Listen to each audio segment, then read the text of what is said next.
When it comes to a healthy breakfast, there are infinite possibilities for how to get it right. Yet, most people seem to struggle when it comes to finding what to eat for a healthy and balanced breakfast. So in this video, we're going to cover the 4 most common mistakes that people make when selecting foods for their breakfast, so that by avoiding them, you know that you're on the right track. Hey there, I'm Dr. Anna. I'm a medical doctor. I was trained in Italy, and on this channel, you're gonna learn how to master your health with the Mediterranean diet. All right, let's dive into these mistakes to avoid if you're looking to eat a healthy and balanced first meal of the day. So in 4th place of the breakfast foods to avoid, we have overly sugary breakfast foods.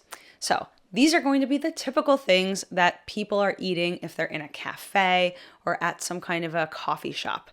Anything that's really sweetened and dessert-like. I'm talking about pastries, cookies, sweetened muffins, even cake. And then we have donuts, and then we have croissants, or even really sugary breakfast cereals that are often marketed to kids. So why do we want to avoid this? Well, it's no question that a lot of added sugar in our diet causes problems in our health. We know that a lot of added sugar is highly correlated with obesity and weight gain. And it just so happens that some of these really sugary foods tend to be very processed with a lot of other refined ingredients like refined grains and refined oils. And since a lot of these things are baked goods, they're usually carrying with them a source of saturated fat like butter or lard, animal sources of fat that are in fact linked to increased risks of heart disease. So aside from the medical stuff, eating a lot of processed sugar, a lot of white refined sugar is just going to make our energy spike and then crash.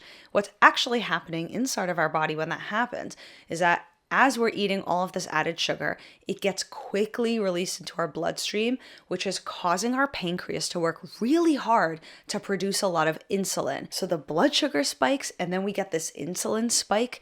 And of course, after a spike, we're going to have a crash. And that's when we feel really crummy just a few minutes or even a couple hours after a very sugary meal. In kids, this is often going to result in them being really cranky and maybe fidgety and fussy. But quite honestly, that doesn't just happen in kids, it also happens in us adults. So all in all, eating a lot of added sugar is just not good for us, and it's going to make us feel pretty lousy. All right, in 3rd place of the breakfast foods that we want to avoid, we have highly processed foods with lots of refined oils. And a lot of these foods are going to overlap with the things we mentioned at our 4th place. So these are going to be things like donuts, cakes, cinnamon buns, anything that's really oily or deep fried. And a lot of these foods are marketed to us as breakfast items. But please don't be fooled. These are not nutritious foods to be eating at any time of the day, but especially not as the first meal of the day. So we know that these oils are not healthy when they're really processed and refined. And what happens is that the chemical structure of some of these oils can change. This is commonly seen in a deep fryer where those oils are refried and refried again. And this can change the molecular structure to something called a trans fat. Trans fats are like the devil inside of our body. They absolutely increase our risk for heart disease, things like fatty plaque buildup that can then lead to heart attacks or strokes. And the FDA knows that they're bad for us and has formally banned them not so long ago.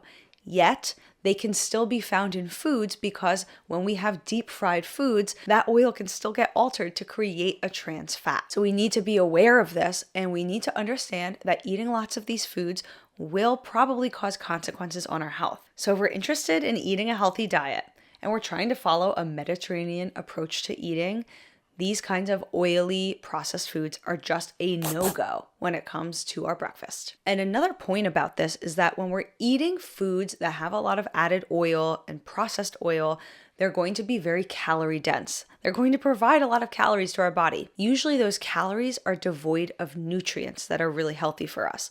Things that we'd want to be eating in the morning, calcium-rich foods, foods with fiber, foods with lots of vitamins and minerals. And so by eating very calorie-dense foods that don't provide us nutrition, that's where the term empty calories really comes from. And eating something with empty calories as the first meal of the day is definitely not setting us up for a successful day. Keep in mind that these foods, while very delicious, are probably going to give us short-term satisfaction, but ultimately long-term guilt. And if this video is working for you so far and you're learning something new, I'd like you to please hit the subscribe button because it helps get these videos out to more people who deserve to learn this information. Okay, in second place of the breakfast foods that we'd want to avoid, it's to not eat any whole real foods. So this would be like avoiding fruits, vegetables, whole grains, nuts or seeds, even legumes, and healthy oils like olive oil. So by avoiding those foods, we are not giving our body a lot of the essential vitamins, minerals, and fiber that our body really needs. And the way I see it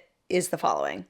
We have about 3 chances a day to get the essential nutrients that we need into our body. We have 3 meals, and by eating nutrient-dense, whole, real foods, we're probably going to meet all of our needs without having to think about this. But if we're throwing our breakfast away and we're avoiding eating these whole real foods, we're eating calories that aren't giving our body nutrition, and then that actually puts pressure on us to try to pack in the nutrients at just 2 more meals for the day or even 1 meal. And where people really fall into this trap is that by avoiding whole, real, natural food, they're avoiding nutrients that they could be getting with food that bumps up their need to think about something like supplementation, which just costs more money. Our body needs the right amount of vitamins, minerals, protein, fiber to complete all of the needs it has for us to function normally, to have a healthy immune system, for our brain to work, for our heart to be healthy for us to have strong muscles and bones and joints so that we can live a long time without being in pain or having health problems. If we're not taking the time to consider all of these things, we will wind up regretting it. Now, there is one caveat that I'm going to throw in here that's a little bit in the gray zone, and it's something that a lot of people are eating with their breakfast. And this is juice. Juice, often coming from fruit, is one of these tricky topics, and it's pretty debated in the world of nutrition. The thing about juices is that when they come from natural foods like fruit, they will probably provide our body with some nutrition. Things like vitamins, vitamin C, for example. Or if they're from dark fruits like berries, they might have antioxidants in there. And what about if we're juicing things ourselves? So maybe we have a juice press in our house and we can literally slice through an orange and squeeze it and enjoy it for what it is. And quite honestly, in the Mediterranean region, most people are having juice with their breakfast, especially a fresh pressed juice. But what happens is when we remove the fiber from the food, so basically we're not eating the fruit in its whole form and instead we're just extracting the juice. We're extracting out all of the sugary parts of it without the fiber. That is going to cause our blood sugar to spike a lot faster. And as we talked about earlier in the video, when our blood sugar spikes quickly, it causes our pancreas to work really hard to produce enough insulin to meet that demand. And over time, this is really not good for our pancreas. We also run the risk of having something called insulin resistance that can develop, which is the leading cause of type 2 diabetes. Now, I'm not saying that juice is causing type 2 diabetes, but you can kind of understand how if we're eating a lot of really sugary foods without the fiber that's going to help slow down that digestion of the sugar, we are setting ourselves up for a little bit more of a challenge. Now, where this could be kind of in balance is the following. Either you're not having juices that often, and it's not every single day, and if it is, it's not that much volume, or you're making juices yourself that are from things that are a little bit less sugary than just fruit. Maybe you're making juice from celery and it incorporates a little bit of carrot or beet or apple, but maybe it has ginger in there. There are lots of creative juices that people can make that are not necessarily as high in the sugar content as something like a straight orange juice. All right. Now, what do we have at first place for the breakfast foods that many people avoid? Well, this mistake is to not eat any protein. So this is kind of a no-brainer, but not eating any protein is really setting yourself up for a lot of difficulty for many reasons. We know that protein is one of our 3 essential nutrients that are our macromolecules. We have carbs, fat, and protein. Protein is required for our body to be able to grow, to repair itself. If we get an injury, even something like a little bruise, believe it or not, we need protein to help process that along. Our entire body is actually made up of protein. So if we're not having enough protein, we're really causing our body to strain itself and put us at risk for having problems in our metabolic health. Now, one of the reasons things like milk is so heavily marketed to kids, and the reason milk actually exists in the first place as a part of this whole natural world is that children, when they're growing, need enough protein. Now, they also need other nutrients that come in things like milk, such as calcium, but protein is one of the main players here. If we avoid a protein-rich breakfast, we are setting ourselves up for having blood sugar spikes and crashes because protein helps slow down our digestion.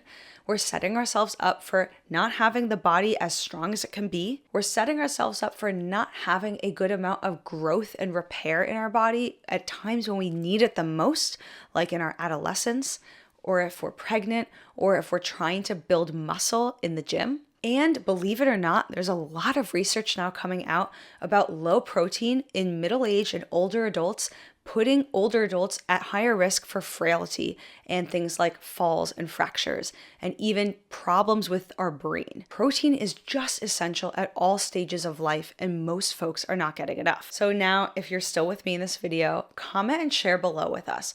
Which of these things do you have struggle with? Are you avoiding some of these in your own breakfast without realizing it? Let us know. Please don't be shy. Nobody is perfect. Even I have trouble with some of these things at certain times. Like croissants are my favorite thing ever. So the more we can share and support each other, the better we're all gonna do. Okay, let's rewind a second. Now that we know what breakfast mistakes many people are making, let's flip this equation around, so that by doing the exact opposite, we are automatically setting ourselves up for success. So, what does this look like? First thing, including foods in our breakfast that do not have any added refined sugar. So this would be in turn treating things like pastries, desserts, cake, cookies, muffins, biscuits, donuts, sugary breakfast cereals as more of a treat and not as a staple of our daily diet. So by avoiding these really sugary foods in our breakfast, we know that we're not setting ourselves up for that metabolic mayhem that we described before, with the blood sugar spiking really high, then the insulin spiking really high, then our pancreas getting really angry at us, and setting ourselves up for insulin resistance and possibly even type 2 diabetes. If you have diabetes already, this to me is absolutely fundamental to get down, to not be eating foods with a lot of added sugar ever, but especially not in the first meal of the day. So not eating these foods is setting you up for success automatically. Now, our second group of food that we want to incorporate as part of our healthy and balanced breakfast are things like unprocessed and unrefined fats and fatty foods. So this is going to be our sources of healthy fat: nuts, seeds, avocado, olives and olive oil, fatty fish.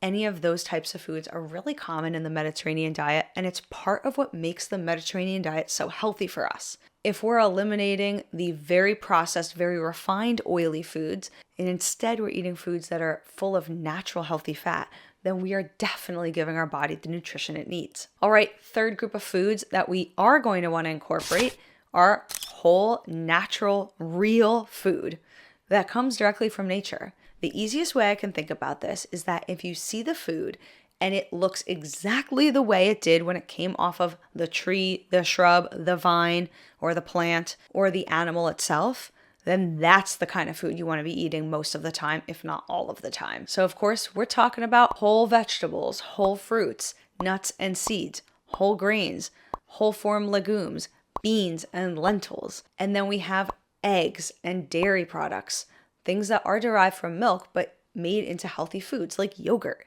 And then fish, or even poultry or some meat, as naturally as it comes from the real world. All right, in our fourth category of foods that we are then going to want to eat as part of our healthy, balanced breakfast are protein-rich foods.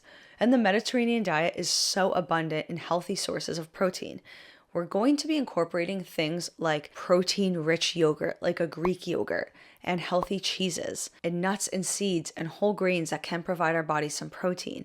And then things like beans, or healthy fish. Protein is so important for our body. We want to make sure we're incorporating protein at every single meal, and breakfast included. But we cannot conclude our discussion here about healthy Mediterranean diet breakfasts and mistakes that people are making without pointing out this very important one. And this is something that so many people mistake the Mediterranean diet for when they hear the term. If you are traveling to the Mediterranean region and you're going on vacation or you're going around and you go into a typical coffee bar or you talk to some local people or you even watch what they're eating, you might see them eating a very processed, refined, sugary breakfast themselves. It's not necessarily what people are eating every day in their houses, but a typical thing that you can find in southern Spain, Italy, Greece are things like going to a coffee bar, standing, taking an espresso, taking a coffee, having a pastry, having a fresh pressed juice, and that's it. The challenge is, yes, these are breakfasts in the Mediterranean region, but that does not necessarily mean they are according to the traditional Mediterranean diet. And this is where so many people get it confused. Yes, the Mediterranean diet includes diets from the entire Mediterranean region, which is many different cuisines and many different countries' foods. The problem is the traditional diets are the ones that we're talking about, the ones that have been eaten for generations before we started manufacturing food the way we do in this very modern globalized system. So just keep it in mind that there is a difference between a Mediterranean diet breakfast that's healthy and natural and wholesome and a breakfast from the Mediterranean, which could be anything. Both are tasty, very different for our bodies. So now that you have this guideline and the framework for how to think through a healthy and balanced breakfast, you'll love my video up here where I talk about lots of different breakfast ideas of the foods you might want to eat. Check out that video and I'll see you in there.